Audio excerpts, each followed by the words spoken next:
வணக்கம். இந்திய நிதி செய்திகள் 2 ஆகஸ்ட் மாலை 6 மணி செய்தி அலைவரிசைக்கு வரவேற்கிறோம். இந்த செய்தி அலைவரிசையை உங்களுக்கு வழங்குவது த்ரிஷா. இந்திய மற்றும் உலக சந்தைகளின் தாஜா செய்திகளுக்காக எங்களுடன் இருங்கள். சென்செக்ஸ் 78,094.64 167 PTS 0.21 விழுக்காடு உயர்ந்தது. அதிக லாபம். பஜாஜ் ஃபைனான்ஸ் 7.97 விழுக்காடு உயர்ந்தது. அதிக நஷ்டம். TCS 2.81 விழுக்காடு குறைந்தது. நிஃப்டி 50 இன்று 24,383.60 விழுக்காடு ஆக உள்ளது. 0.36 விழுக்காடு உயர்ந்தது. NSE-யின் முன்னணி 50 நிறுவனங்களை கண்காணிக்கிறது. டாப் 10 நிறுவனங்களின் மதிப்பு 2.51 லட்சம் ரூபாய் கோடி உயர்ந்ததால் இந்திய சந்தைகள் ஏற்றம்.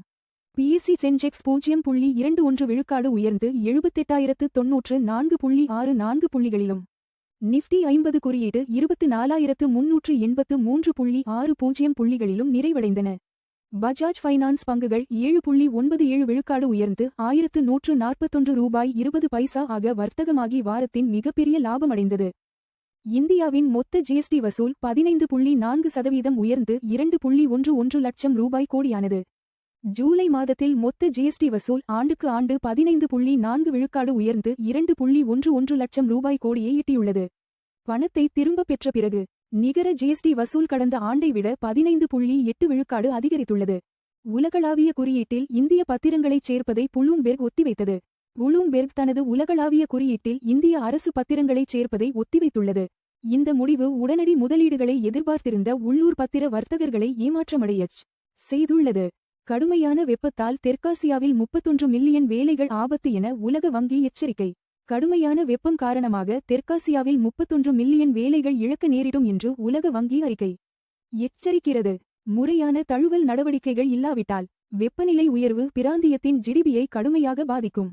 தலைமை மாற்றத்திற்கு மத்தியில் முத்தூட் பைனான்ஸ் முதலாம் காலாண்டு லாபம் 25 விழுக்காடு உயர்வு.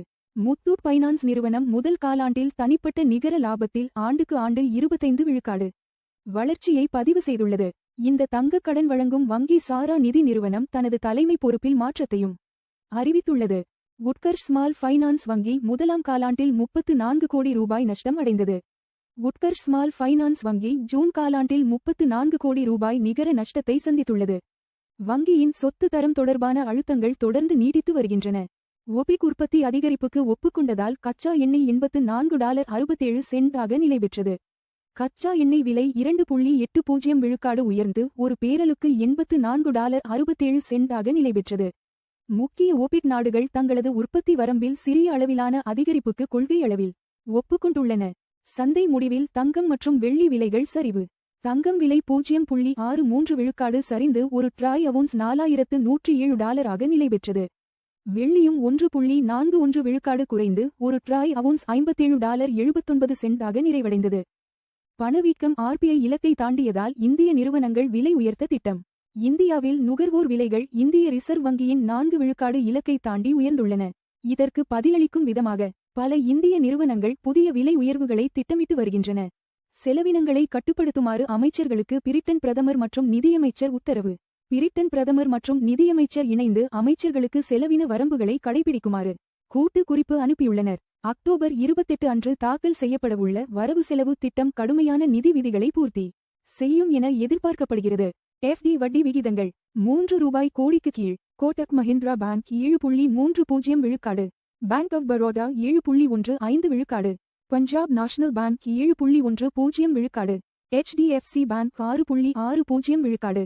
தங்கம் $4,107 0.63 விழுக்காடு ஒரு ட்ராய் அவுன்ஸுக்கு தோராயமாக சமம் 1,25,953 ரூபாய் ஒரு 10 கிராம். தங்கம் விலை 0.63 விழுக்காடு குறைந்தது. முந்தைய முடிவு $4,133.10 இலிருந்து.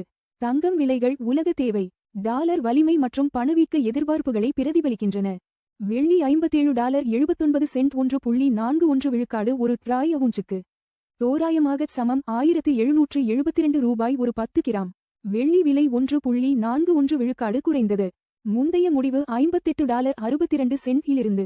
வெள்ளி விலைகள் தொழில்துறை தேவை, சூரிய ஆற்றல் மற்றும் மத்திய வங்கி கொள்கைகளுடன் தொடர்புடையவை. WTI கச்சா எண்ணெய் $84.67 2.80 விழுக்காடு ஒரு பேரலுக்கு வர்த்தகமாகிறது. எண்ணெய் விலை 2.80 விழுக்காடு உயர்ந்தது. முந்தைய முடிவு $82.36 இலிருந்து. கச்சா எண்ணெய் விலைகள் இந்தியாவின் எரிபொருள் செலவு மற்றும் பணவீக்கத்தை கணிசமாக பாதிக்கின்றன. $39.39.29 விழுக்காடில் இந்திய ரூபாயுடன் வர்த்தகமாகிறது. 29 பைசா விழுக்காடு வலுவானது. முந்தைய முடிவு $95.67 இலிருந்து. பலவீனமான ரூபாய் இறக்குமதி செலவுகளை அதிகரிக்கிறது. ஆனால் ஐடி மற்றும் மருந்து ஏற்றுமதியாளர்களுக்கு பயனளிக்கிறது. எல்பிஜி சிலிண்டர் விலைகள் முக்கிய நகரங்கள். சென்னை $957.50, 2906 ரூபாய். பெங்களூரு $944.50, 2821 ரூபாய். ஹைதராபாத் $994 ரூபாய், 2985 ரூபாய். ஆந்திர பிரதேசம் $966.50, 2921 ரூபாய் 50 பைசா. இந்திய நிதி செய்திகளை பார்த்ததற்கு நன்றி. தினமும் காலை மற்றும் மாலை 6 மணிக்கு எங்கள் செய்திகளை பார்த்துக் கொண்டே இருங்கள். லைக், ஷேர் மற்றும் சப்ஸ்கிரைப் செய்யுங்கள்.